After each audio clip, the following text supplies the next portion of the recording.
At number 69 on the Iconic 100 list is the 1984 Topps Dan Marino rookie card. And here to talk to us about this card today, we have Jeff Hart. He's Patriot Sports Cards on Instagram. Jeff, thanks for coming back. As I think about this card, I think about when I grew up in collecting. What do you think about where it shows up on the list at number 69? Well, I know there's a lot of amazing cards on this list. And at number 69, I kind of feel like it was a little bit higher than I would have expected. Not because it's not a great card, but it does fall in an area of overproduction. But it is from one of the greatest quarterbacks of all time, and it's very recognizable as a card. So I think that kind of lends it to where it is on the list right now. But when you look back on it, he was one of the best quarterbacks, Miami Dolphins.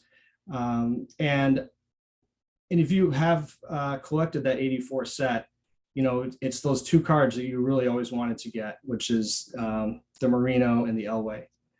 And that's why I feel that it does deserve a spot on the list. Yeah, I had this at number 51, so I had it quite a bit higher, but I kind of get the sentiment that you're saying here. It's higher than you might think, and I think that's because we initially think about when we look at the card, we think about like how desirable it is. Yeah. Not only is it from this era of mass production that you've talked about, but there's actually quite a few copies of this card in a really high grade. We looked at this data before we started the show. This card has been graded, Jeff, over 26,000 times, and it has over 400 copies in a gem mint. Well, that is not ultra common. It still takes some finding to find one, especially for being as recognizable as it is. But it's also common enough that you're basically always going to be able to find one when you really want one. And so I kind of get where both sides of this come from. I put it at 51 because, like, when I think about football cards growing up, this is like one of the cards. It's the Rice, it's the Elway, it's the Montana. Like, that's kind of the list. And so although it's from an era of overproduction, I do see it as really being an iconic card. Absolutely.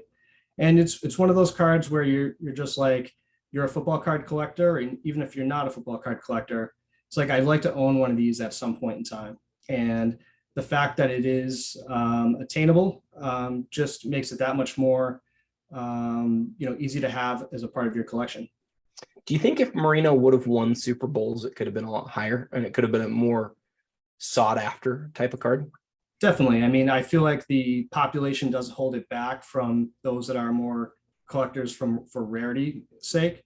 But other than that, I mean, when you look at other quarterbacks that have won many Super Bowls, Peyton Manning, obviously Tom Brady, clearly their cards have considerably went up in value. And I think the Marino would be no different if he had retired with a couple of Super Bowls.